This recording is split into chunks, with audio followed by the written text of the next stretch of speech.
Topic: Flyover by Bilal Zubaydi. It was a balmy day, announcing that winter was giving away to the new season of color and pleasant fresh breezes.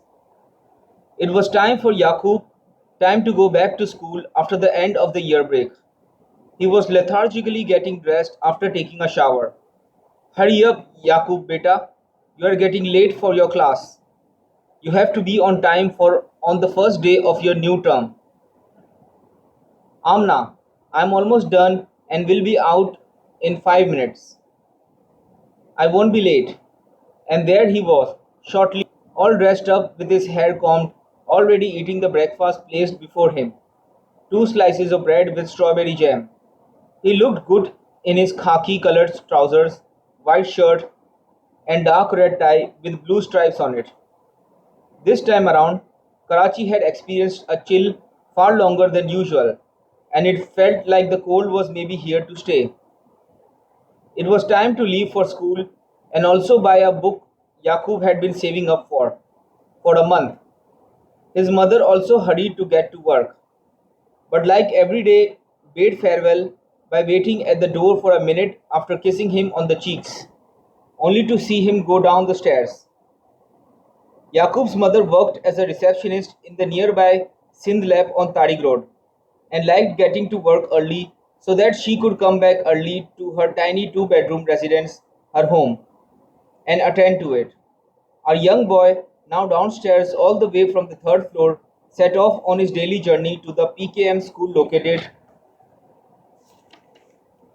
at a 5-minute walking distance from his flat, right opposite Jeel Park behind Tariq Road. Like every day, even today, Yaqub walked up by the park, gazing at the greenery and the many steps one had to descend to get in. It intrigued him to go down and then come back up every morning, but he never did so for fear of being late for the morning assembly at school. His thoughts often wandered about escaping the narrow two-way road, more of a crowded lane really, immediately outside the building, with so many car workshops and framing shops on both sides. His school was the farthest he normally walked alone. The road seemed to end and make a turn to the right from where he could see the wide gates of the PKM school. The mission of the day was to grab hold of Fitzgerald's The Great Gatsby at any cost. Yaqub had never skipped school before, and the thought and possibility of doing so engulfed him with feelings of intimidation and worry, yet the painful pang of excitement running down his spine made his mind quiver. And so he walked on the narrow strip of road that lay ahead of him, away from the wide gates, avoiding the eye of the old gatekeeper, taking a right from the end of the world, coming to a more spacious pathway he had never been alone on before. Cars and taxis passed by him at a speed which made him nervous. The world seemed to be running away from him. Everything was too fast and loud because of rickshaws which left behind clouds of smoke that made it difficult to see or breathe. The world seemed a cruel place to Yaqub, but bracing himself against it, he refused to turn on his heels and instead made his way forward. Passing by all these houses, small and large, he had almost made a journey to one end of the earth, only beginning to reach another. Ready to face Shaheed Millet Road, Yaqub was doing something so courageous the feeling was tantamount to going around the world and coming back quicker than anybody else, and he thought about how he would boast to his friend Shehbaz and Salman once his feat was accomplished. Amidst the clamor of vehicles and the confusion the city of Karachi created, there began to reach Yaqub's ears, not the voice of his mother Sherbano, who most certainly would have prevented him from walking further, but the loud voices of people, as if it were the roar of a crowd, as though there were chants as he got closer. मारो मारो काफिरों को गारो आलम इस्लाम को बचाओ kill the infidels, bury them to save the Islamic world. Little did the boy know that they spoke of people like him. Then he saw a procession on the main road. cars jammed behind it and honking continuously, drivers yelling alongside with motorcyclists weaving their way in between cars and those marching in the procession. The procession continued moving. But where were the minibuses? They were yet to come. He had certainly not imagined Karachi to be like this. In Yaqub's confusion, there stood before him human and machine, skeleton and flesh, his reality and that of Karachi into which he wished to immerse himself. For Yaqub, it was now like crossing the border to enter an alien territory. He couldn't be scared now after coming all this way. A little more would but give him a true feeling of this monstrous city he lived in. He had to complete his adventure to tell its tale. Otherwise, his endeavor would go to waste, each part of which now gave him an inner sense of satisfaction. If robbed of his possession, it would leave his uncured curiosity like an ache in his belly. He took out his water bottle in a decisive manner to quench his thirst, as if it were war, and he ought to return to the field with no supplies. Everything was now or never, and he had made a spontaneous decision. He was part of it, and he had to go with them.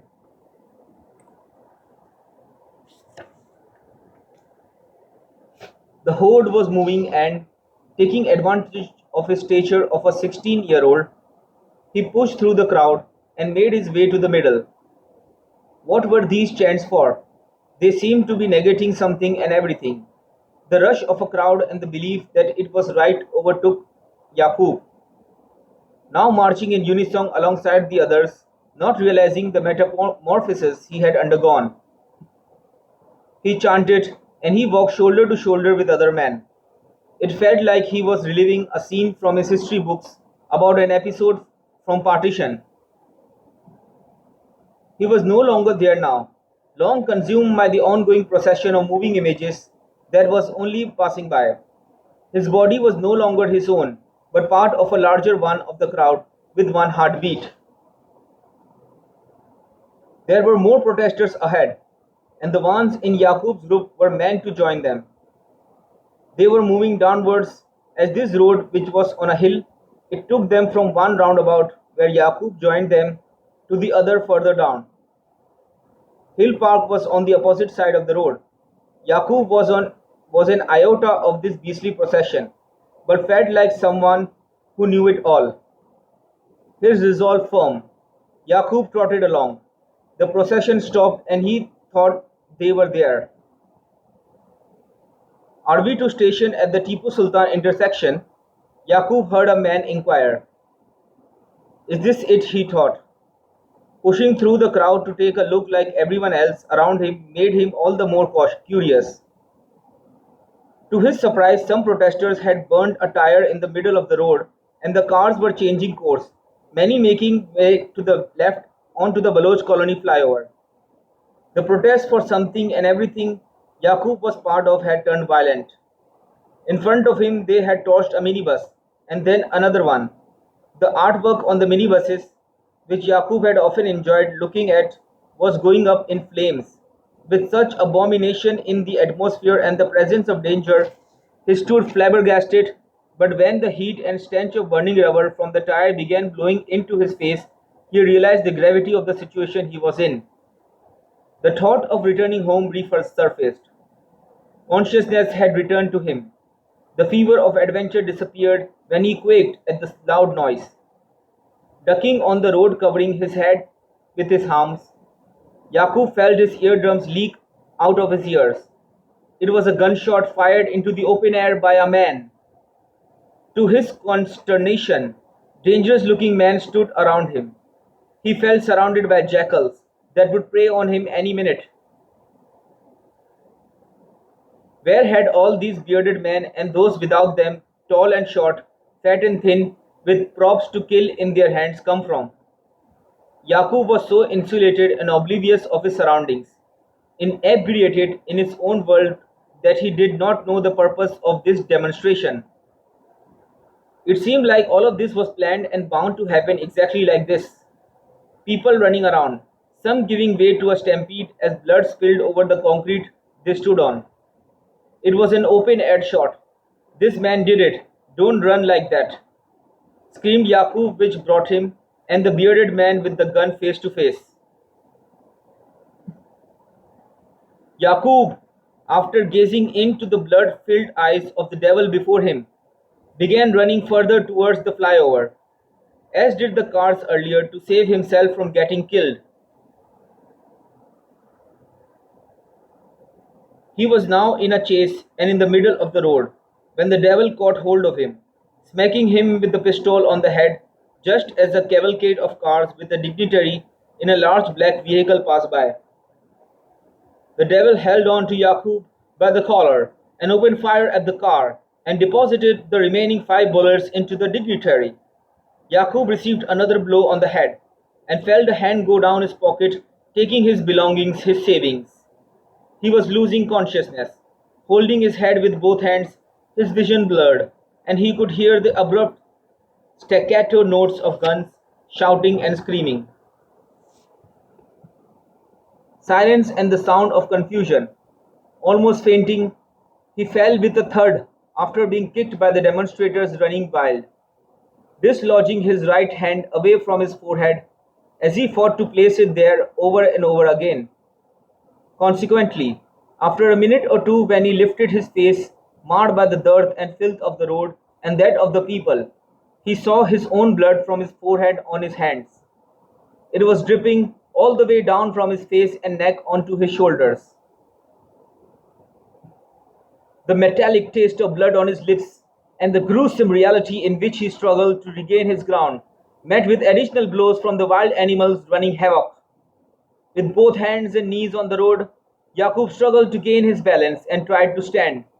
Hurt and weak, he got up with his left palm holding the back of his head.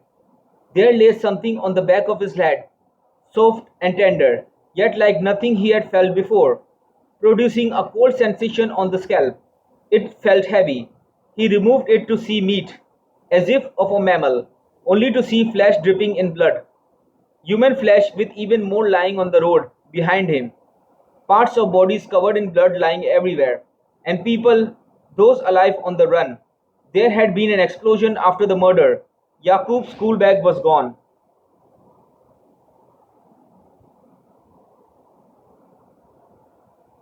With the piece of flesh, perhaps that of the public figure killed before his eyes, still in his hands, Yaqub turned the other way to look towards the flyover.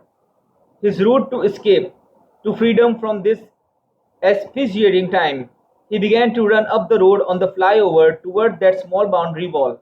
He saw. It was the wall of the flyover, and he ran, taking in cold air, which made it difficult to breathe, accompanied by nausea and a slight headache. Just then a man taller than Yaqub tried to push him aside, causing him not to fall but plunging his face into flesh that lay stuck to his left hand, masking his face with the flesh of a dead man. Screaming and sobbing, Yaqub gasped while pushing it away, but could not stop running, his heart pounding violently on the verge of bursting out of his chest at any minute. He imagined the roar of the crowd coming towards him from behind, growing louder, but couldn't hear anything as he ran on the flyover trying to get away. The silhouette of a woman dwindling in the scorching heat, calling and shouting out to him in despair. Delirious, the background fading away, and the noises all now a distant cry. He felt as though his being rose to nothingness. Yaqub jumped off.